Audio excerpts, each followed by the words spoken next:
Meron na namang panibagong loan app sa Google Play Store na kung saan dalawang loan product yung ino-offer niya sa akin at parehong 10,000 pesos yung kanilang offer sa akin. And based doon sa kanyang loan details, sobrang baba ng kanyang total interest.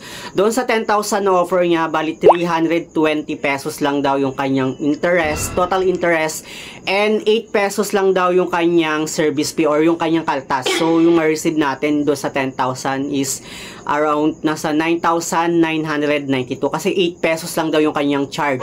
Pero kayo nang bahalang humusga dahil i-review natin siya dito sa ating panibagong topic ngayon. Kaya naman kung interesado ka, keep on watching.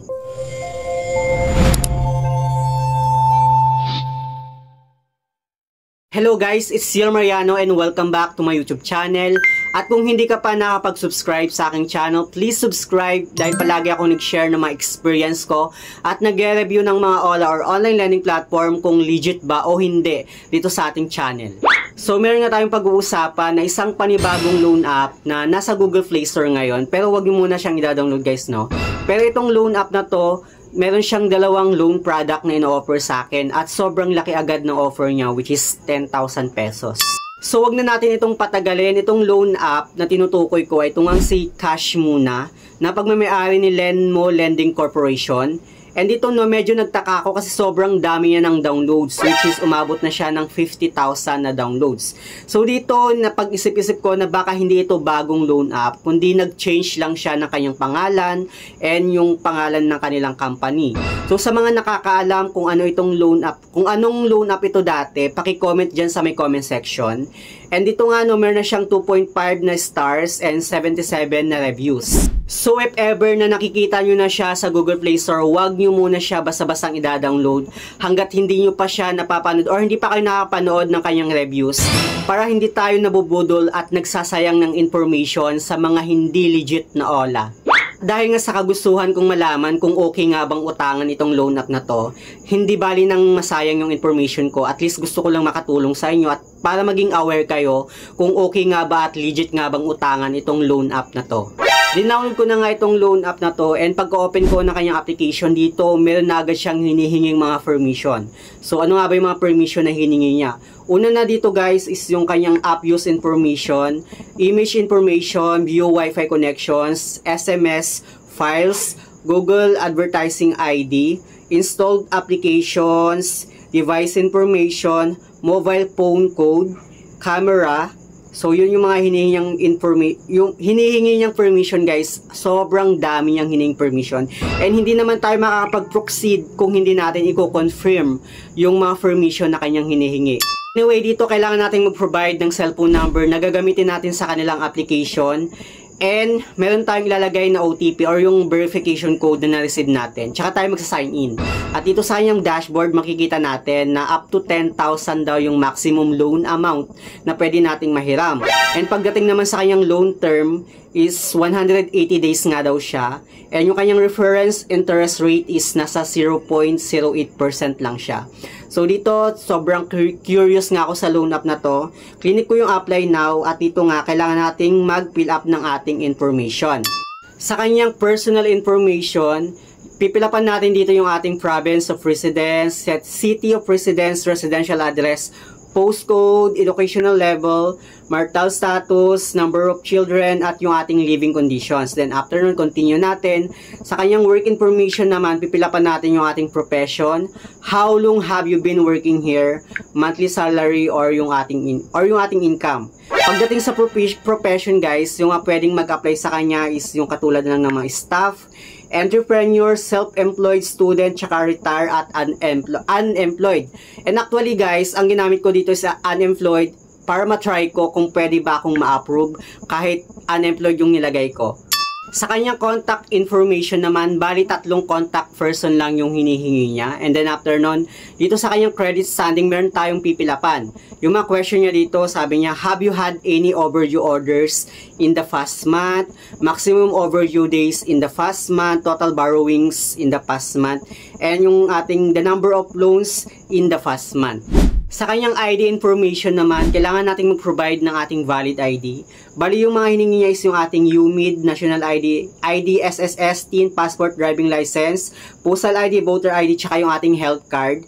And then, kailangan lang nating picturean yung ating ID, kailangan malinaw para mag-auto-generate na yung ating information. Hindi na tayo fill up.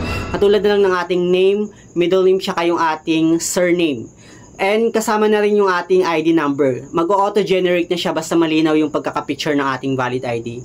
Tsaka tayo dito mag-face identification or kailangan nating mag-selfie verification para ma-verify na tayo talaga yung umuutang sa kanilang application.